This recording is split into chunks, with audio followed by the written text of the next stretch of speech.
우리 지난주 비유 두 가지 기억나십니까?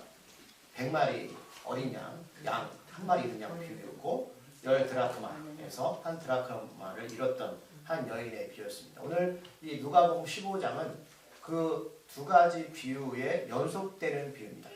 먼저 제가 이 본문으로 넘어가기 전에 여러분들 두 가지를 염두에 주셔야 돼요. 첫 번째는 성경의 비유를 읽을 때 절대란 표현은 그렇지만 여러분이 생각하고 계시는 경험이나 유교적인 사고방식이나 이런 것을 가지고 여기 접근하면 절대로 이해하지 못합니다.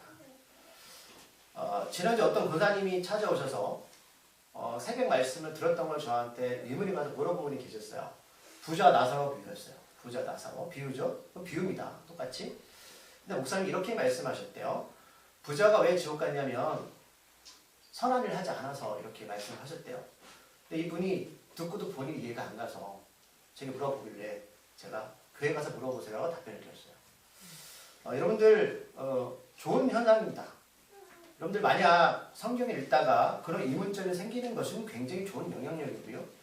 그러나 그것을 그렇게 마음에 담아두시고 살면 성경을 보면 은혜가 전혀 되지 않아요. 두 번째 뭐냐면 예수님이 오늘 비유를 하실 때는 우리가 보는 것처럼 성경책을 가져다가 문자로 기록된 성경책을 가져다가 눈으로 보면서 읽은 게 아니에요. 오늘 이 비유를 듣는 사람들이 주된 사람이 누구였다고요? 바리새인과 서기관들이었죠. 이 사람들이 이 성경책을 가져다가 눈으로 보면서 이해가 안 가네 하고 몇 번을 이 성경을 보면서 해석한 게 아니에요. 자, 지금 예수님이 이 세 가지 비유를 하실 때는 소리라는 음성을 통해서 비유를 설명하시는 거예요. 그렇기 때문에 다 끝나고 나서 이 사람들이 예수님 다시 들려주세요 라고 말해도 소용이 없어요. 다시 들을 수가 없다는 말씀이에요. 그렇다면 이 비유를 말씀하실 때는 자, 듣는 자가 더 잘해야 돼요? 말하는 자가 더 잘해야 돼요? 말하는 사람이 더 잘해야 되죠. 예를 들면 제가 설교자 어려운 게 그거예요. 설교자는 어떤 내용을 말할지를 머리에 두고 글로 기록해서 입으로 전하는데 다 끝나고 나서 듣는 자들이 듣고 나서 무슨 얘기인지 모르겠다 라고 말하면 전하는 사람이 잘못 전한 거예요. 그렇기 때문에 예수님께서 오늘 이 두 가지 비유를 말씀하시고 종합적으로 이 세 번째 비유를 말씀하실 땐 듣는 사람들이 100마리 양의 비유, 어린 양 한 마리 잃은 거, 그 다음에 10드라크마에서 한 드라크마 잃은 거를 듣고 나서 오늘 이 본문을 들었을 때는 정리가 되는 거예요. 정리가 돼야 되는 거죠. 만약에 듣는 사람이 다 듣고 나서 무슨 말이야 라고 말하면 여러분 그걸 잘못 전하게 되는 거예요. 그런데 예수님은 하나님이시기 때문에 사람보다는 이 설명을 잘 하신 거예요. 우리 마음을 잘 알기 때문에. 그렇기 때문에 오늘 바리새인과 서기관들이 이 세 가지 비유를 듣고 나서는 주님이 어떤 이야기를 가지고 이도성을 가지고 말씀하셨는지에 대해서 100% 알았을 거예요. 왜? 사람이 아니잖아요, 예수님. 그렇기 때문에 오늘 이 본문으로 들어갈 때 먼저 염두에 주시는 것은 여기 보시면 잃은 아들 대체는 아버지 비유죠. 이거를 사람들이 탕자 비유로 많이 받아들여요. 많이 들었어요. 탕자 이렇게 여러분들 먼저 딱 개념을 잡고 들어가시면 이 본문에서 예수님이 무슨 얘기하는지 모른다는 거예요. 그렇기 때문에 일단 다 내려놓으시고 먼저 예수님이 첫 번째 비유는 100마리, 100개였죠? 그 다음에 10드라크마, 10개였어요. 자, 오늘 이 잃어버린 아들 비유는 3명이 나오죠. 자, 100개, 10개, 3개 점점 좁혀지는 거예요. 그리고 처음에는 동물이었고 그 다음 사물이었습니다. 오늘 본문은 사람에 대한 비유이기 때문에 예수님이 의도적으로 이렇게 말씀하시는 거예요. 점점 숫자를 좁혀가면서 또 사물과 동물로 가다가 최종적으로 사람을 등장시키는 거죠.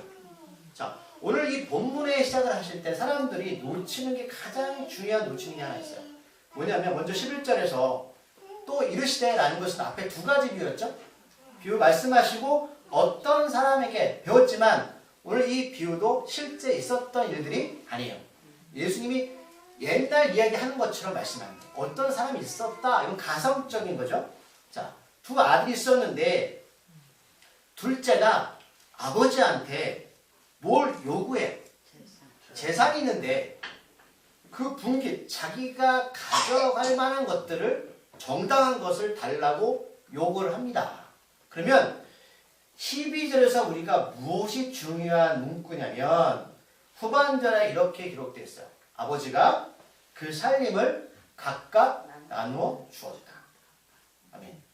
이 문장이 왜 중요하냐면 이 문장 한 절 자체가 이제 이 전체 본문의 비유를 끌고 갈 거예요. 우리가 생각하는 건 그냥 12절 보면서 아 둘째 나쁜 놈 탕자 이렇게 선입견을 가지고 들어간단 말이에요. 그런데 오늘 본문에 보니까 아버지는 둘째 아들의 요구에 순순히 들어주는데 둘째 아들에게만 재산을 유산을 물려주는 게 아니었어요. 각각이에요. 각각은 형한테도 주는 거예요. 그러면 왜 이 구절이 중요하냐면 보통 여러분 우리가 쭉 배웠지만 구약에는 장남에 대한 장자 우선권이 있어요. 장자. 우리도 옛날에 그랬죠? 장자는 아버지를 대신해서 그 가정을 이끌어갈 사람이에요. 그렇기 때문에 참 고된 일이 많죠? 그러다 보니 아버지가 유산을 줄 때는 법에 장남한테는 2배를 줘요. 그러면 10개가 있다. 그럼 두 아들이면 아마 이 장남은 6개, 7개를 가져간 거예요. 둘째는 한 3개, 4개만 가져간 거예요. 누가 더 많이 가져갔어요? 큰 아들이죠. 그런데 여기서 우리가 또 2가지를 살펴봐야 돼요. 첫 번째, 장남은 아버지를 대신해서 그 가정을 이끌어가야 되고 두 번째는 이 구약의 율법, 유대인들은 아버지가 살아있을 때는 절대로 재산을 분배해주지 않아요. 아버지가 죽을 때 재산을 분배해주고 요구할 수가 있어요. 그러면 둘째가 이렇게 재산을 요구하는 건 그 유대 공동체에서 뭐냐면 불효자죠. 아버지 빨리 죽어라는 뜻이에요. 근데 아버지가 이제 주는 거예요. 그러면 장남은 뭘 해야 될까요? 자, 둘째 동생이 말도 안 되는 걸 가지고 와서 유산을 달라고 하면 장남은 말려야 되는 거예요. 너 그러면 안 돼. 아버지 죽으라는 소리야? 그런데 오늘 성경 말씀에 그런 이야기가 전혀 없이 시작해요. 그리고 보리는 2배를 가져가요. 그럼 좋아요. 말리지 않아도 아버지가 재산을 준다고 하면 첫째는 뭐라고 말하는 게 정상적인 가정이죠? 아버지, 저는 됐어요. 동생이나 주세요. 저는 나중에 아버지가 돌아가시고 나면 그때 받겠습니다. 라고 말하는 것이 정상적이고 효자들이에요. 그런데 이 첫째 아들은 둘째 아들 말리지도 않았고 아버지가 준다고 했으니 법석 2배를 받아요. 이렇게 이 본문이 시작되는 거예요. 그렇기 때문에 우리가 이 본문을 보면서 탕자 비유라고 듣는 둘째 아들의 잘못된 행위만 바라보면 절대로 첫째 아들이 주님의 숨은 비유의 이야기를 이해 못하는 거예요. 자, 오늘 이 3가지 비유를 듣는 대상이 누구라고요? 서기관들과 바리새인들이에요. 이들 유대인이죠? 하나님께 먼저 선택받은 사람들. 나는 구원받았어. 난 먼저 믿었어. 난 목사야. 난 누구야. 난 열심히 하고 있어. 라는 사람들이에요. 그렇기 때문에 12절을 그냥 넘어가면 나머지 밑에 본문 전체가 끝날 땐 예수님이 어떤 말씀을 하셨는지 기억 못하고 둘째 아들한테만 손가락질합니다. 이게 이해되어지면 이제 다음 구절부터 전체가 이해되는 거예요. 자, 그 후에 둘째 아들이 그 재물을 모아가지고 먼 나라로 가요. 자, 그리고 뭐 하냐면 허랑방탕한 그 재산을 낭비해요. 하나님께서 우리한테 몫을 주셨습니다. 그건 당연한 거예요. 여러분들이 우리가 열심히 해서 벌었던 유산을 받았든 그거는 내 거예요. 누가 타치할 수가 없어요.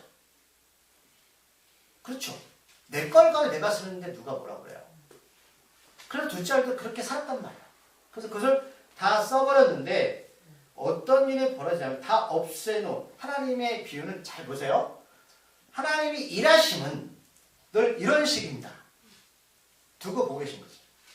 다 없앤 후 그 나라에 크게 흉년이 들죠. 왜 크게 흉년이 내요? 하나님 일하신 거죠. 모든 자연 현상들은 하나님께서 일하시는 거예요. 타이밍에 맞춰서 일하시는 거죠. 자, 그가 비로소 궁핍한지라. 궁핍이 뭐죠? 가난함이었죠. 아버지 곁에 있을 때는 궁핍함이 뭔지 몰랐어요.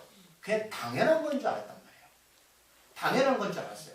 내가 이렇게 건강하게 사는 게 당연한 건 줄 알았어요. 아버지 곁에 있을 땐 아버지가 모든 걸 해줬어. 물론 그래서 마음에 들지 않으니까 달라는 거예요. 더 달라는 거였어요. 그러나 비로소 떠나가서 다 써보니까 궁핍함으로 다가오는 거예요. 하나님이 모든 환경을 조성하셨어요. 그런데 가서 15절에 보니까 그 나라 백성 중 한 사람에게 붙어 살아. 없으니까. 그럼 이 사람 누굴까? 아마 이 둘째 아들이 재물이 많을 때는 옆에서 굉장히 호의적으로 해줬던 사람인 것 같아요. 그렇지 않습니까? 내가 부유하고 무엇인가 있으면 세상 사람들은 와서 강가 쓸개도 다 줄 것처럼 하잖아요. 또 흉년이 들었으니까 먹을 게 없어요. 그래서 아마 이 둘째 아들은 그런 사람한테 붙어서 사는 거예요. 쉽게 말하면 하나님 곁에 있던 사람이 하나님을 모르는 세상 속에 붙어서 살아가는 거예요. 비참해, 비참하지 않아요? 비참하죠. 비참하죠. 근데 여기서 멈추지 않아요? 그가 이 둘째 아들을 들러보내서 돼지를 치게 해요. 왜 돼지냐면 돼지는 유대인 율법에 부정한 짐승이에요. 무당들이 돼지 머리 놓고 하는지 아세요? 귀신들이 좋아해요. 부정한 짐승이에요. 그래서 구약에 두 가지 짐승만 정한 거예요. 말굽이 갈라져 있고 그다음에 되새김질하는 거. 이게 무슨 뜻이냐? 말씀이에요. 말씀을 계속 되새김질하는 사람들. 그게 아니면 부정한 짐승인데 그래서 예수님이 귀신들을 내쫓을 때 돼지에 들어가잖아요. 돼지 들어가서 어디로 가죠? 바다로 강물로 뛰어 죽죠. 요한계시록 보면 거기서 악한 것이 나오는 거예요. 악한 것이 나오는 거예요. 자, 그가 돼지 먹는 쥐업 열매로 배를 채우자. 쥐업 열매는 아주 천한 겁니다. 이 열매는 흔해요. 그래서 짐승들한테 주는 열매예요. 근데 흉년이 들었으니까 아마 쥐업 열매도 귀하게 된 것 같아요. 주는 자가 없어요. 이 사람이 돈이 많았으니까 얼마나 많은 돈을 쓰고 다녔겠어요. 이 사람 저 사람 좋아. 그런데 정작 어려운데 나를 도와주는 사람이 한 명도 없어요. 세상은 그렇게 흘러가는 거예요. 세상은. 자, 그럴 때 우리가 17절 말씀에 주목하셔야 돼요. 읽어볼게요. 예, 스스로 돌이켜 이르되 내 아버지에게는 양식이 풍족한 풍족이 얼마나 많은가? 나는 여기서 주로 죽는구나. 아멘. 예, 스스로 돌이켜.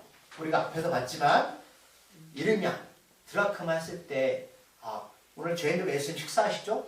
그게 은혜가 아니에요.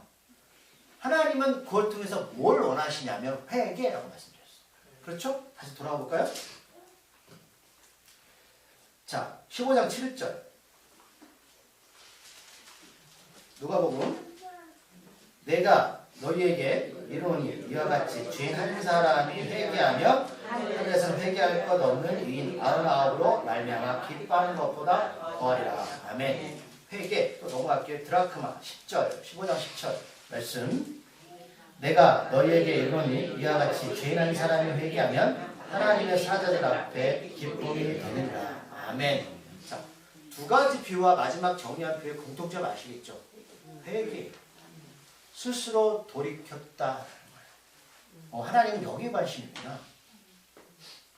죄인한테 관심이 있는 게 아니라 죄인이 과연 회개자로 들어가는가?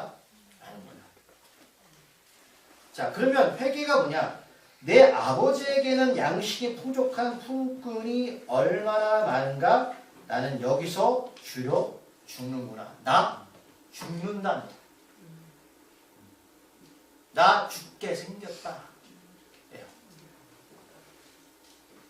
이미 아시겠죠? 너희들 다 죽어. 죽을 겁니다. 그게 회개야. 내가 왜 내가 지금까지 살았던 나의 집을 무너뜨리냐? 나는 욕망과 욕구에 살면 살아가면 그게 영원할 줄 알았어요. 그런데 그게 부서지면서 나는 죽네. 그럼 어떻게 해야 돼요?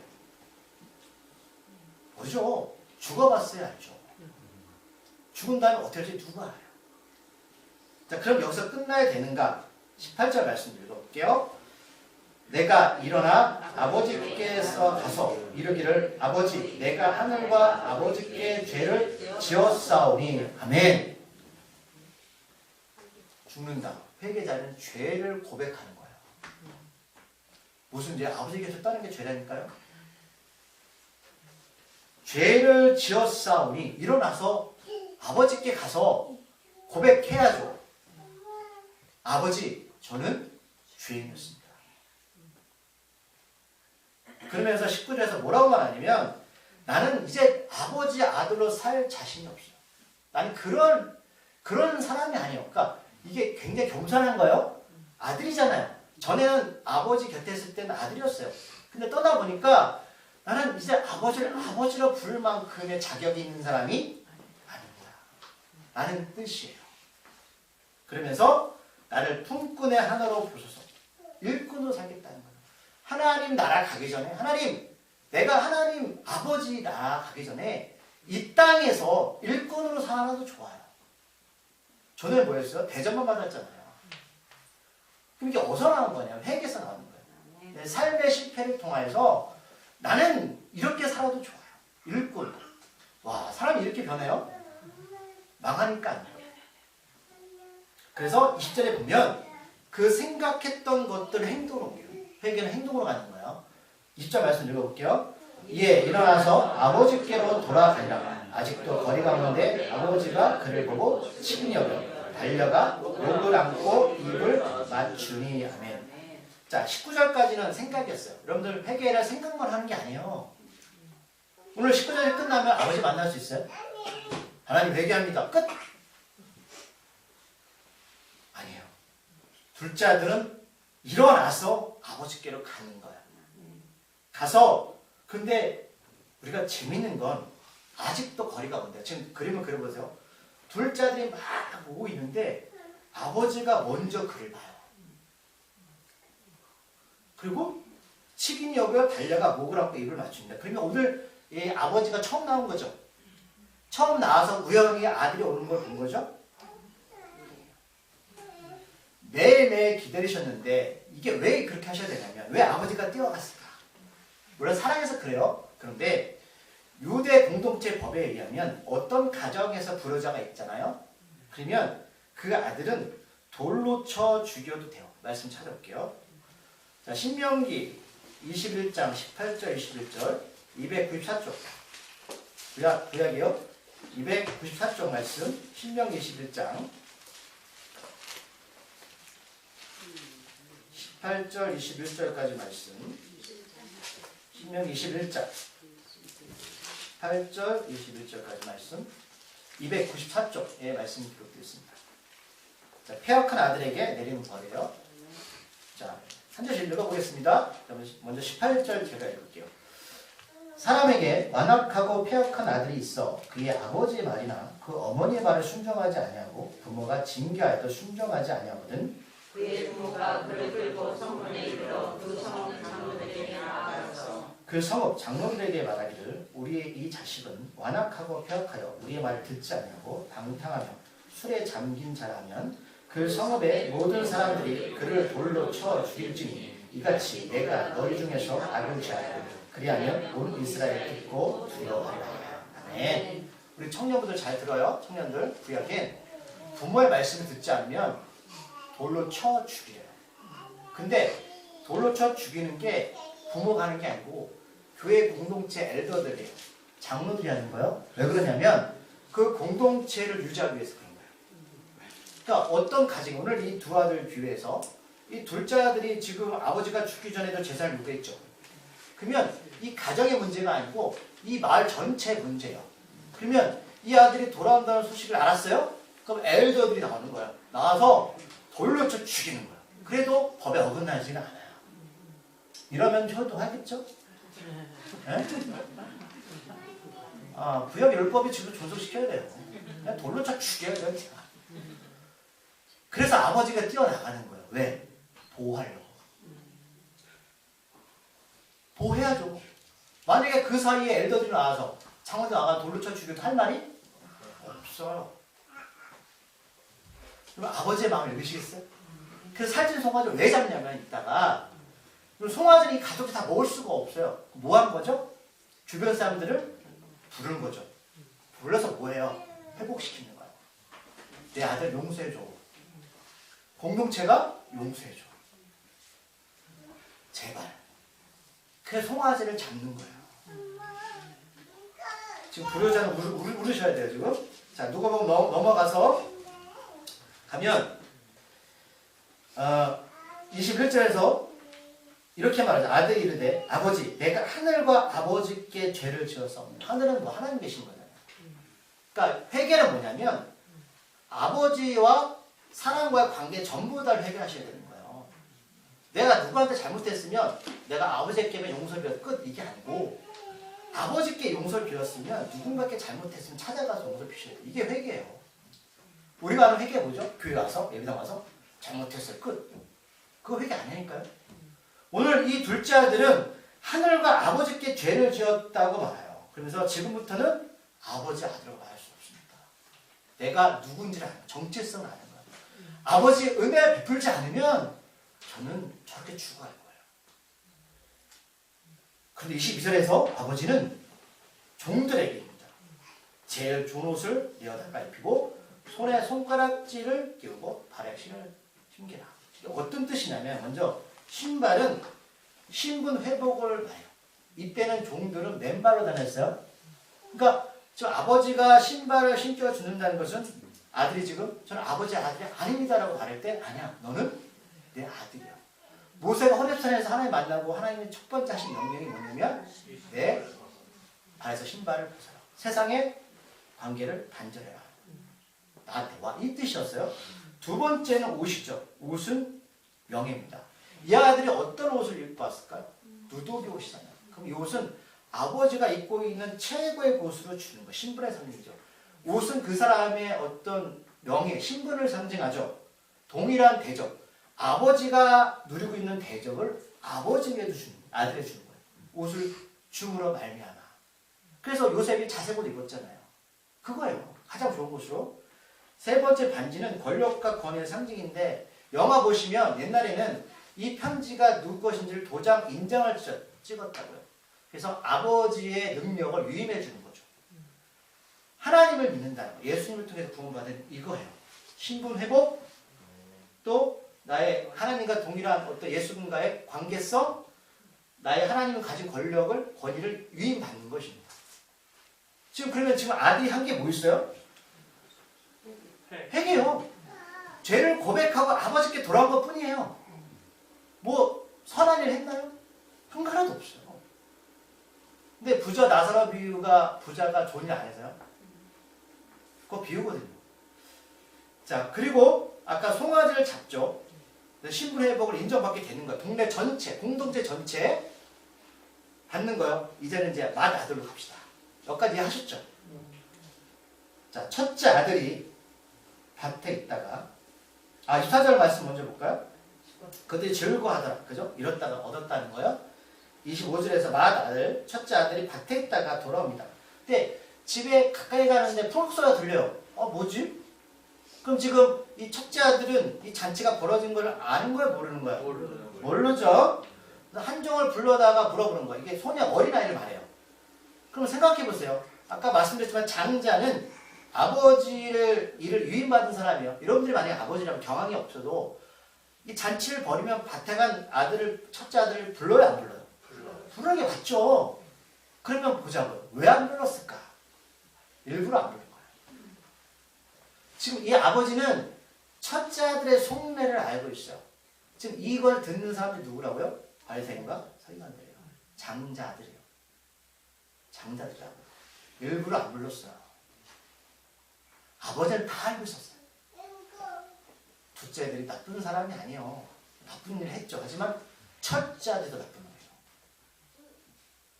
자, 27절에서 설명해줘요. 동생이 돌아와서 아버지가 너무 기뻐서 맞아들이고 송아지를 잡아서 이렇게 합니다. 그랬더니 28절 말씀 읽어볼게요.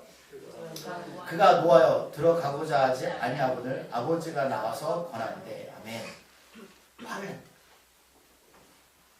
그럼 우리가 12절 말씀을 이해 못하면 28절 말씀 이해가 가는 거죠. 둘째 아들 다 가서 재산을 낭비했어요. 그리고 돌아왔는데 아버지가 아무런 조건도 없이 맞아주고 잔치까지 벌였어요. 그러면 둘째 아들이 나쁜 놈이죠. 첫째 아들은 바닥에서 일도 하는데. 그런데 이 12절 말씀 이해하니까 28절 말씀 가동하는 거예요. 뭐야? 너도 2배나 더 받았잖아. 뭐가 그렇게 아깝지?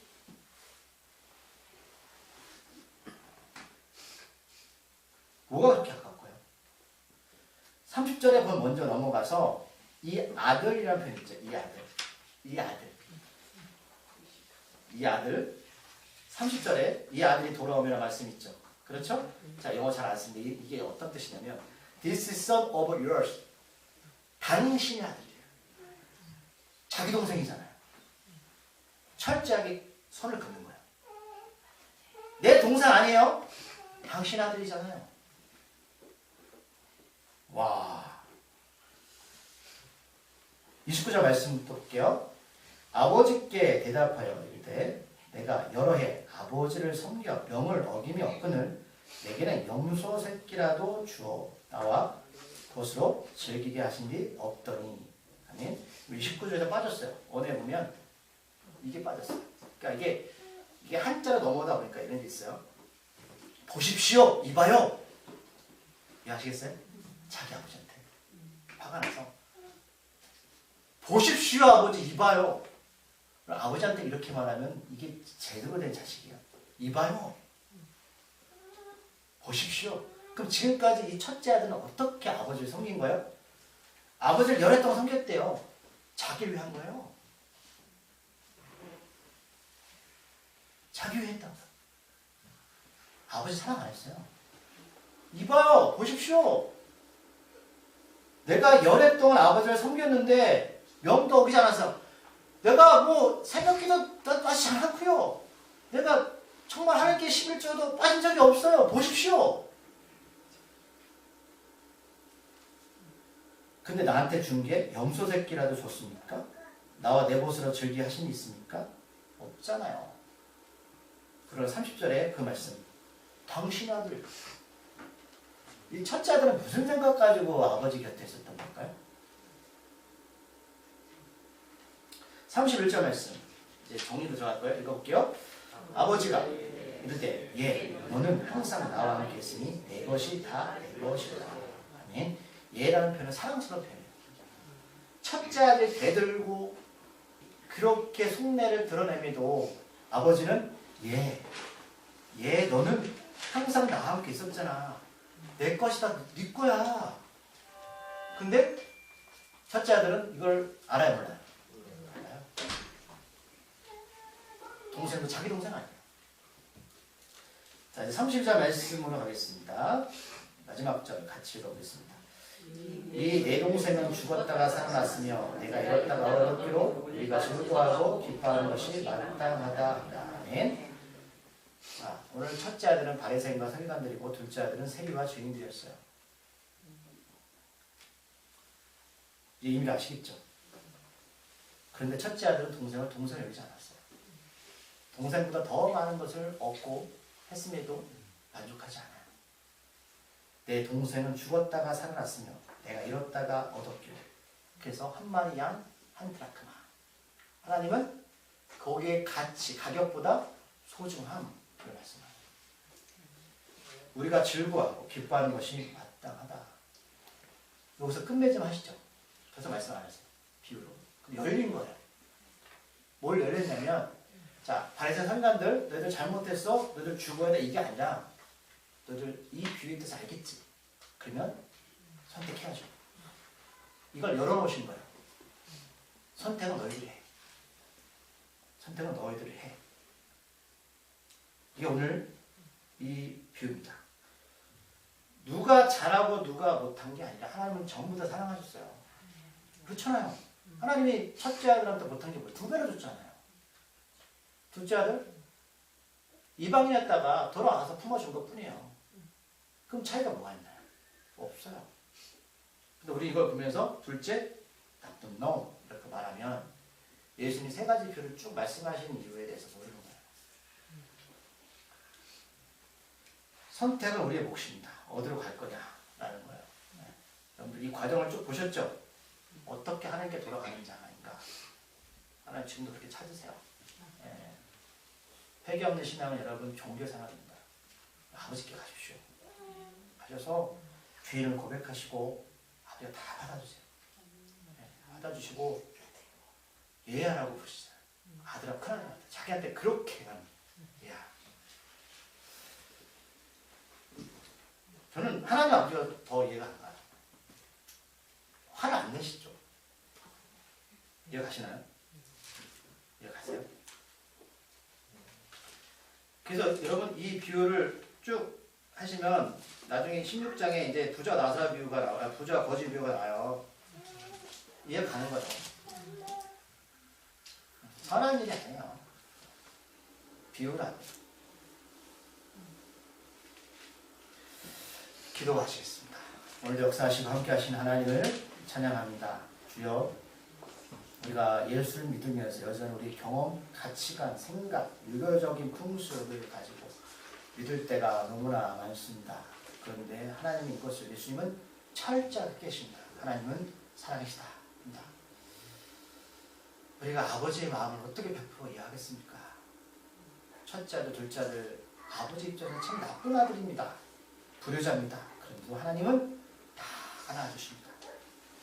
다 용서해 주십니다. 참 이게 어떻게 될까요? 만약 내 자식이, 내 아들이 이렇게 한다면 이렇게 하나님 아버지만큼 폭력 있게 안아줄 마음 없습니다. 그게 하나님이셨습니다. 우리가 그 하나님 아버지를 믿습니다. 그리고 따릅니다. 그래서 견뎌냅니다. 이것이 믿음입니다. 하나님 아버지 죽게 들어가는 자 되게 하여 주시옵소서. 예수님의 이름으로 기도드립니다.